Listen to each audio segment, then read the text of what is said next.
السلام الله عليكم ورحمة الله تعالى وبركاته داوديال ملبو دنيداد كجوجتان كسو دوادا يريسو اوفيشيال aniguna waa yiriso barnaamijka aan caawa idin wada run ahaantii waa ka duwan yahay barnaamijyadii hore oo waxaan ugu magac dareeba sida ciwaanka sare aad ku soo aragteenba talooyin iyo xigmado nolosha ku saabsan xaqiiqatan barnaamijkan waa ka duwan yahay barnaamijyadii hore waxaana filayaa in wax badan uu noloshaada ka bedelo isku day inaad waqti cayiman siiso muuqaalkan nuxurka iyo qaayaha ku fadhiya muuqaalkan wuxuu xambaarsan yahay macnaha guud ee waya aragnimada nolosha aadanaha waxaana jeclahay inaad wax badan ka baran doontid haddii aad u fiirsato ereyada ku dheehan muuqaalkan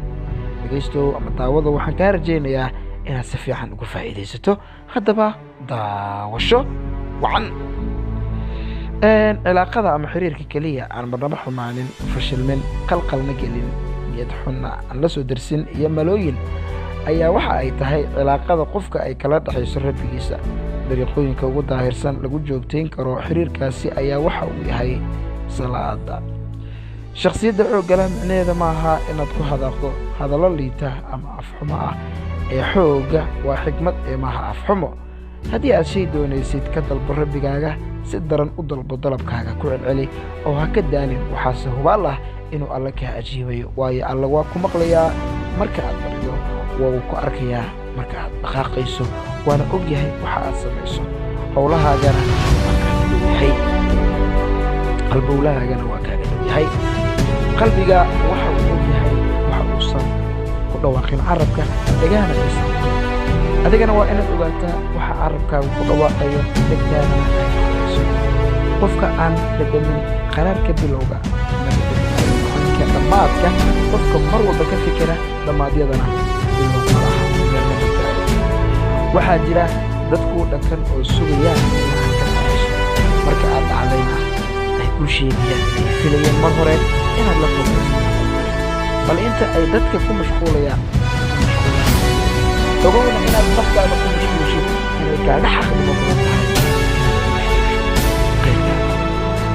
tahay wax walba waxa uu la dhashaa subaxda qadarka rajada najaaxa himada qisadii shalayna waxa ay soo ilaataa waxaana bilaabanaya qisada cusub ee niyadaada wanaaji kana dhasho dowla caddee maanta si ay u ogaadaan maanta ka awood badan tahay shalay waxba kuma soo ahayn sababtoo ah walaalka ama walaasha waa dabad saamaxidda micnaheeda maaha gaaridii aad samaxday adooyinka shalay waa dayska maaha in maanta dhagax